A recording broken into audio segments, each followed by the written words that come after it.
Tā tagad apstājies un noskaties šo video līdz galam, jo man tev ir jautājums. Vai tu arī esi viens no tiem, kurš domā, ka ja tu pirms treniņa nepēdīsi, tad tu vienkārši saļims?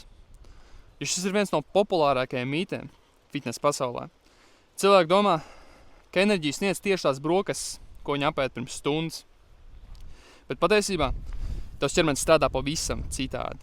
Tavs ķermenis nav tik trausls, lai pēc dažām stundām bez ēdiena tu vienkārši paliktu bez enerģijas.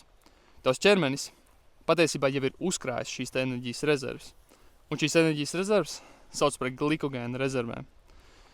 Tās atrodas tavās aknās un muskuļos. Un tās tavs ķermenis izmanto fiziskas slodzes laikā. Tāpēc enerģiju sniedz nevis tas, ko tu apēdi pirms stundas, bet gan tas, ko tu apēdi vakar un aizvakar.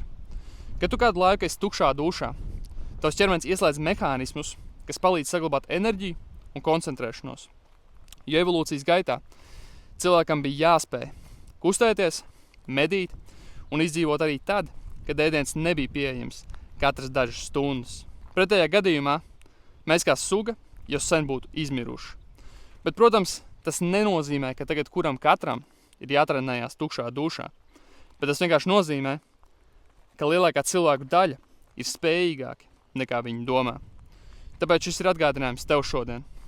Nebaidies no viegla izsalkuma, nebaidies no gavēšanas intervāla, nebaidies iziet pastaigā vai uz treniņu tukšā dušā, jo dažreiz problēma nav tajā, ka tev trūkst enerģijas. Problēma ir pārliecība, ka bez ēdiena tu neko nevari. Un jo vairāk tu to praktizēsi, šo te gavēšanu, jo ātrāk šo pārliecību tu izkliedēsi.